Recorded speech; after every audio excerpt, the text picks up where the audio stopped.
conduciendo llena de confusión. Así iba yo aquel día, haciéndome tantas preguntas, las mismas que se hacen muchos padres cuando reciben el diagnóstico de sus hijos. ¿Hablará algún día? ¿Recibirá el tratamiento adecuado? ¿Estaré haciendo algo mal? Así que decidí buscar ayuda adicional de la persona que ya había pasado por una situación similar. La persona más temida entre todas las parejas. Mi suegra, a.k.a. Abuela Aspi. Es broma, suegra, te quiero. Esta es mi familia Aspi. Bueno, mi nombre es Laura Rivera. Gustosamente presento aquí a mi hijo mayor, Luis Armando. Desde pequeño tenía los ojos como desorbitados, pero a la misma vez buscaba hacia todas partes, como si fuera un radar. Cuando fue creciendo, era demasiado imperactivo. Yo opté por decirle el hombre araña,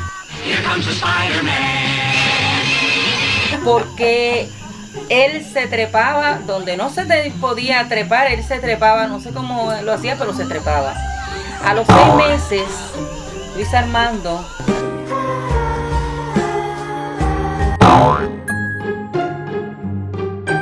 se cayó. Cuando yo voy corriendo, él venía arrastrándose, gateando, con la cabeza en alto. Y yo le dije, ¿pero qué tú haces ahí? Tú sabes, el piso. A que él no le importaba caer, explotaba el piso. Tú puedes decir que él toleraba bastante el dolor. Demasiado tolerante el dolor. Él venía con una rodilla pelada o un codo pelado y el papá se alteraba. Se alteraba porque que yo no sé cuidar al niño. Yo no lo podía tener sentado al lado mío, porque él seguía empujando y retorciéndose para allí y para acá, y me metía el puño para aquí, me metía una pierna por acá. Tenía una fuerza. Ay, Dios santo.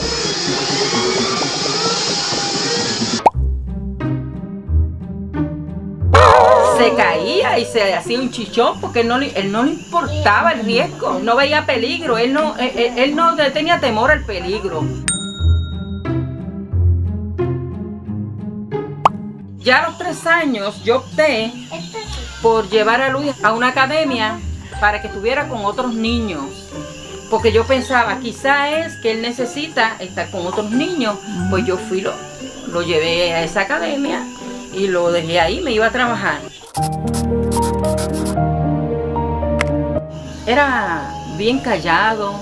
En la escuela pues los niños abusaban de él, lo maltrataban. Cuando yo llegaba a buscarlo, lo encontraba con un golpe. Entonces pues me tocaba a mí hablar con la directora y pedirle y exigirle el mejor trato para mi hijo. La directora me dijo que tenía que llevar a Luis a un psicólogo. Pues yo la llevé a una psicóloga, porque antes de yo llevarlo a la psicóloga, Luis comenzó a hacer unos gestos que a mí pues me preocuparon, porque Luis comenzó como a torcer la cara y a meter el cuello de un lado y a pestañear bien feo, y eso era continuo, haciendo ese movimiento. Tanto fue así que en un momento dado yo le compré una cuellera para que él no bajara y se quedara ahí haciendo esa mueca, que él se quedaba ahí haciendo esa mueca. Lo regañaba y lo dejaba de hacer un momento, y al momento Luis estaba haciendo lo mismo continuamente. Lo llevé a la psicóloga, ella comenzó su tratamiento.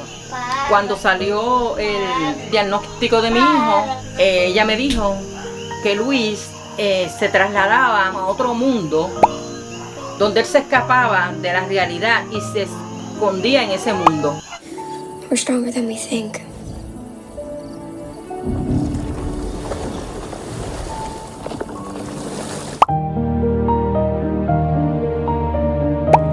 Yo hacía uno que era como... Sí, cuando ella lo conocía, él hacía... Sí.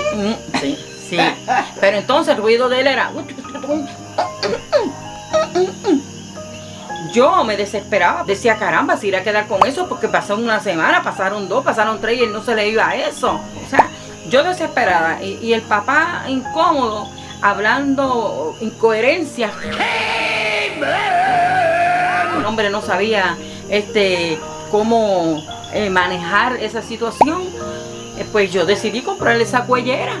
Cuando él llegó del trabajo, él le quitó la cuellera porque él no quería ver a su hijo con esa cuellera, porque él no iba a estar con esa que parecía un enfermo. Y yo le dije, él físicamente, así que tengo un golpe, no está enfermo, pero mi hijo tiene un problema mental y tenemos que trabajar con eso. ¿Qué problema mental? Y sabes, el hombre, yo estaba bregando con 2 personas, con mi hijo y con el papá. Pues entonces yo decidí llevarlo a esta doctora, que lo lleve a todas sus citas. Y al final lo que se quedó fue con el... Sí, con Que no sé si todavía lo tiene o no lo tiene. Todavía sí. A Luis yo le podía regalar los juguetes bien caros, los que fueran. Pero Luis se entretenía con el más simple, con el más barato, tirándolo para arriba, que cayera. Volví, lo tiraba y volvía. Volví, lo tiraba, se le quedaba enganchado, allí formaba una guerra porque había que bajarle el muñeco. Mire, ahí Luis estaba 2 horas, 3 horas, las horas que fueran, tirando el muñeco para arriba y el muñeco. Otra cosa era que Luis cogía un periódico, se sentaba en una silla y comenzaba a desmenuzar el periódico todo, hasta que cuando él viera la montaña que tenía en el piso del periódico, se lo recogía todo, se lo ponía en la faldita y volvía el mismo periódico. Y si tú le cogías a él un pedacito de ahí, él se molestaba bien mal, bien brutal, él empezaba a gritar, le daba 4 páginas y al otro día le daba 4 más y yo compré el periódico para que él lo espeluzara. Y así pues él, mira, esa ansiedad que él le daba, por lo menos lo tenía sentado ahí y se calmaba. Se puso bien imposible para los alimentos. No quería leche, quería jugo. Y si yo le echaba un jugo que fuera de China, no, tenía que ser rojo. Sí, los colores. Tenía que ser de color rojo, porque si no era de color rojo, Luis no se tomaba ese jugo. A la hora de comer, pues entonces yo tenía que buscar que él comiera. Pues entonces era bien difícil tratar de obligar a un niño a comer. A mí no me gustaba obligarlo. Cuando me comía las cosas tenía que hacer una cosita primero, después la otra, no me gustaba mezclarlas. De la edad de como de 12 años o 10 años yo metí a Luis en taekwondo. Con el único propósito de que en el taekwondo enseñan disciplina y enseñan valores. También enseñan, pues claro, a defenderse, que ese era mi propósito, que él aprendiera a defenderse. El maestro de taekwondo me hablaba todos los días de la superación de Luis. Luis empezó el taekwondo y lo terminó hasta correa negra. Pasó por un sinnúmero de exámenes que le daban, él los pasó. De ahí, pues hasta que se graduó de 4º año y decidió pues continuar estudiando. Para el tiempo que yo tenía a Luis en tratamiento, estamos hablando para el año 1987 por ahí, yo nunca había escuchado de esa palabra autismo. Sí, ella me dice, la doctora, que él era muy hiperactivo y que él era aferrado a tener un mismo comportamiento, como si eso fuera una rutina, y que lo pusiera en distintos deportes y que lo pusiera en distintos, y por eso pues lo llevé a coger su taekwondo. En el colegio jugaba baloncesto. Él era como trinco, porque Luis no desarrolló como su movimiento a ser un niño rápido. Lo crié como si Luis no padeciera de autismo. Pero yo sabía que Luis no era un niño completamente típico. Él siempre estaba encerrado en su cuarto, metido en su cuarto todo el tiempo, jugando esto, jugando lo otro. Luis era un niño que se acostaba bien tarde. Yo no sé dónde estaba el sueño de Luis. No dormía. Luis era un niño que se ponía la misma ropa lunes, martes, miércoles, jueves, viernes. Si yo lo dejaba, él se ponía toda la misma ropa todo el tiempo, como si eso fuera normal. Esa textura. No sé, tenía yo que decirle, no, te vas a poner esta. Lo hacía, pero protestando. Llegaba un momento, mi gente, que yo tenía que ver la ropa cuando tenía rotos y todo, romperla del coraje, la rompía. Se la rompía y la botaba. Y él buscando esa ropa. ¿Dónde está esta ropa? Buscando la ropa que tenía los rotos. Y yo le dije, ¿sabe dónde está? El vertedero. Todavía lo hace. Yo saco la ropa de la lavadora y yo, la ropa toda llena de rota. Y pego yo.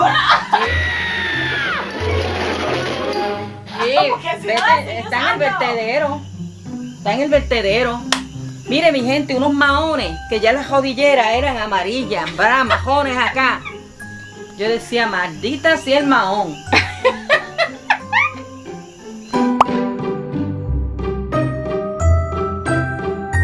Luis alquilaba película, mi gente, todos los fines de semana. ¿Viernes, sábado, domingo? ¿O viernes, No, sábado y domingo? Sábado y domingo. Sábado y domingo. Aprendió. 2 días las alquilaba. Y las cambiaba por otra. Y así se pasó. Y yo decía, bueno, Luis, tú tienes en ese video ganancias, intereses, porque mira que tú le has dado chavo a esa gente ahí. Y yo le decía, ese hombre ya te ve y dice, ahí vienen mis intereses. Yo decía, caramba, si eso es en lo que se entretiene, pues. Entonces yo bajaba y toma, vete, cómpratela. Para estudiar eso eran, tú sabes, cuando no le gustaba algo, ¿por qué yo tengo que aprenderme cuándo nacieron esos viejos? Así mismo. ¿Y cuándo se murieron esos viejos? Yo tengo que aprenderme eso. Sí, cuando. Así mismo fue. Y yo le decía, ¿por qué te lo tienes que aprender? Porque tuve un examen de historia.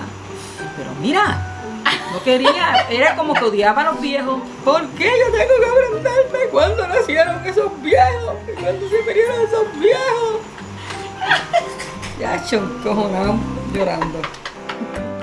Tenemos días donde nos sentimos cansados de tanta terapia, cita médica, especialistas. Somos humanos, sentimos. Sin embargo, hay personas como abuela Aspi que nos muestran que vendrán días que se sentarán y juntos sonreirán. Dame acá la libreta, y me hacía como si yo le fuera a dar. Yo siéntate ahí, que yo no te voy a hacer nada. Siéntate ahí que te tienes que aprender cuándo nacieron y cuándo se murieron esta gente. Es que yo tengo que aprender. Ese día a mí me dio pena, pero me dio una risa después. Cuando las personas conocen la historia de Papá Aspi, siempre surgen las mismas preguntas.